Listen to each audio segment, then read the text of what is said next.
Canada's fabled embassy in Tehran first went dark in 1980, post-revolution, after staff spirited 6 American diplomats out of the country using fake Canadian identities and then followed them out. The second time, in 2012, staff again destroyed sensitive documents, quietly shuttered the same offices, and slipped out in groups to different destinations, this time over security concerns and disapproval of Iran's policies. A vital channel between the West and Tehran was severed, given up, along with the keys.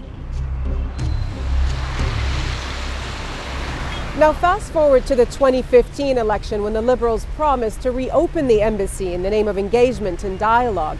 And last year as government, it dropped the warning against all travel here. And Canadians have been coming here. We've met them. But the relationship between the two countries isn't fully mended. And that comes with a price.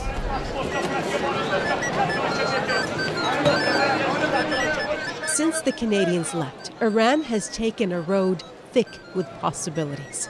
International negotiations leading to rare international agreement to ice Iran's nuclear program in exchange for lifting sanctions on key state-owned sectors like the oil industry.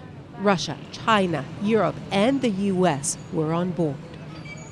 The good news is that there is a solid agreement in place, and according to all the watchdogs, it's working.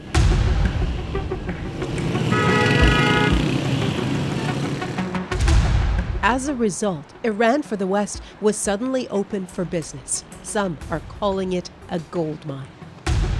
Foreigners rushed in, tens of billions in contracts signed, with the likes of Airbus, even with Boeing in the US, the biggest with a Western company since 1979. This is a country full of opportunities. Canadian-Iranian Cyrus Razagi moved here years ago, hoping to see something just like this. I think overall the direction is right. An example was Airbus. We took the first aircraft after almost 4 decades. That's a good sign.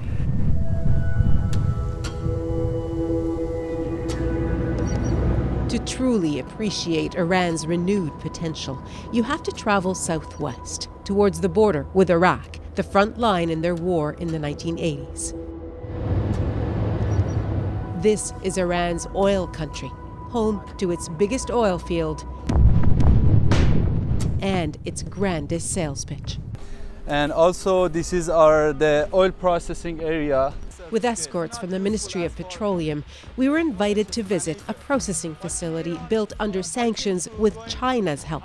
A model of cooperation Iran now wants to duplicate with Western companies. I think about 500 or something like that personnel we have here, but it will be changed. Reza Golhaki is the health and safety supervisor and our guide for the day. We will be grateful to working with the Canadians as well. Unlike Canada's, Iran's oil business is thriving. Here alone, 80,000 barrels per day and rising.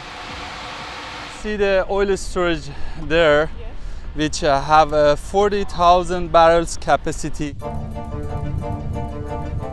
But after years of withering under quarantine, the industry needs foreign investment. It also needs new technology, the kind Canada has in spades. We first met Canadian Ehsan Gayuminiya at the airport in Ahvaz, the capital of Iran's oil-rich province. He used to work in Canada's, but when the nuclear deal seemed inevitable, he moved to the country of his birth. Figured, all these companies in Calgary are suffering and they're having such a difficult time. So I thought it was a good opportunity to help both countries shake hands and bring Canadian companies to Iran and also bring new technologies to Iran. So that way it would benefit both the countries. It is a gold mine, I'll say it again. He started talking to Canadian companies even before the sanctions were lifted, and then after, helped them navigate a market poorly understood in the West. I mean, fortunately or unfortunately, a lot of what I'm doing is what really the Canadian embassy should be doing here in Tehran. which is providing confidence in Canadians to enter the Iranian market, answering their questions, their concerns. There are also concerns about the sturdiness of the nuclear deal.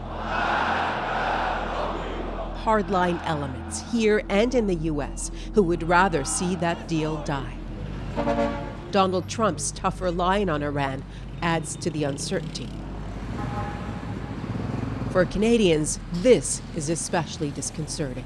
Without an embassy, lives have been complicated, Canadians in trouble harder to help. Ottawa can't have Iran's ear on human rights or anything else. And yet, beyond a meeting between the foreign ministers last fall, there's been little measurable progress.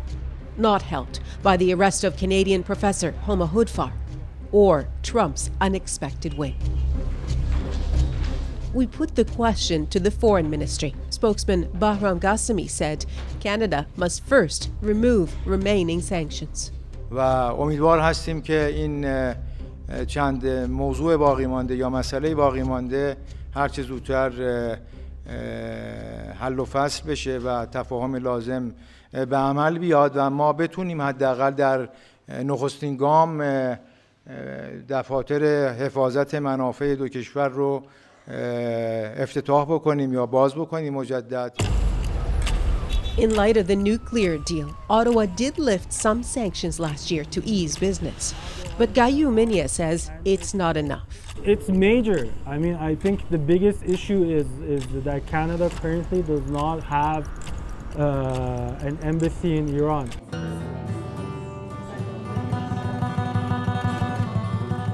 Ottawa and Tehran still seem far apart. And yet, at a small office behind the Tehran Chamber of Commerce, there's just enough hope. The Iran-Canada Chamber of Commerce is stirring back to life. Every week, every minute, every month, we expect the relation will be established. They want to bring back the 2,500 members they once had, when Iran was one of Canada's biggest trading partners in the region. My visa was 3 years. 2 years, it was very easy. It was no problem.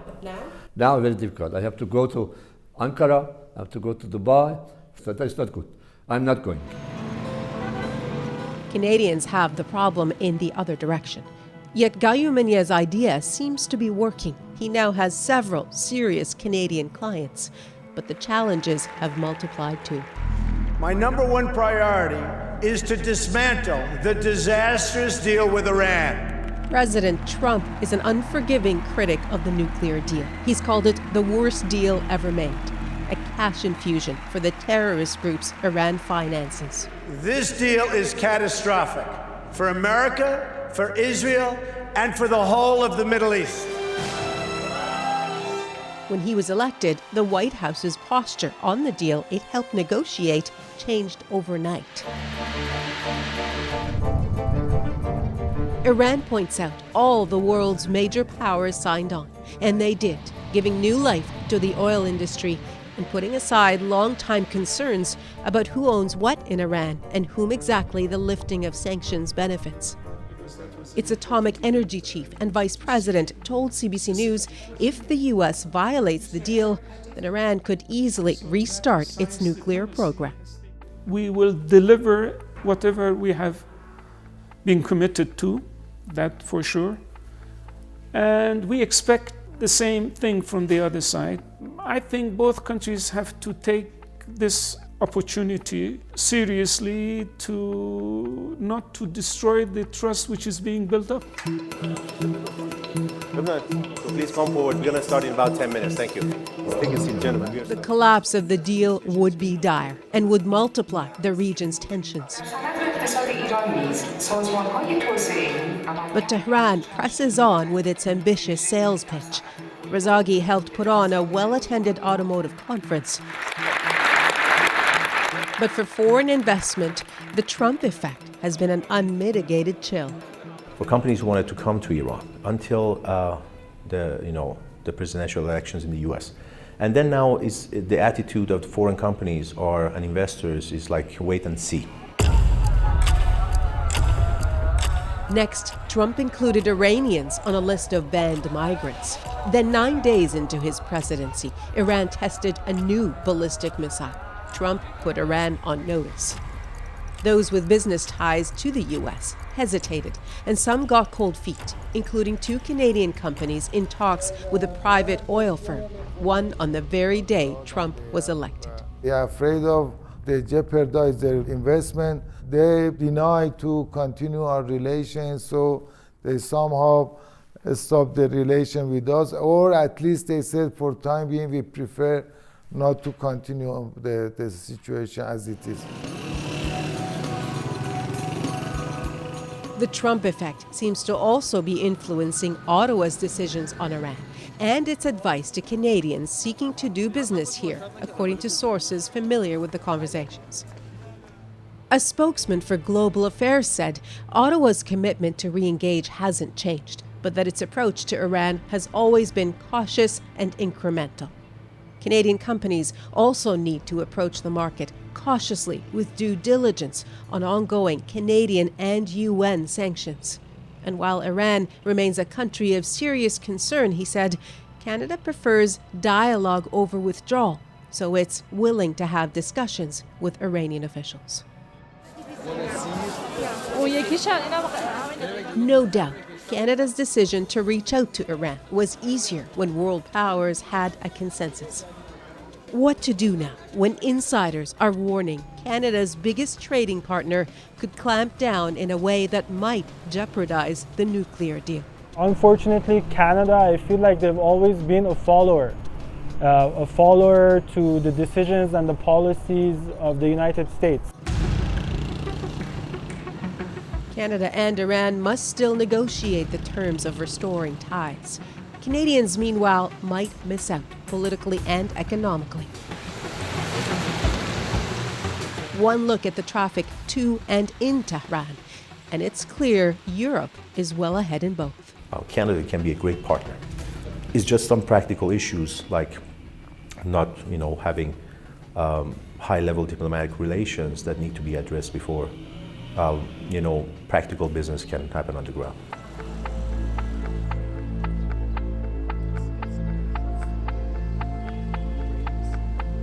For Canada, regaining some influence here could be the payoff for engaging Iran, but not at any cost. So, promises aside, don't expect it to happen quickly. Nala Ayed, CBC News, Tehran.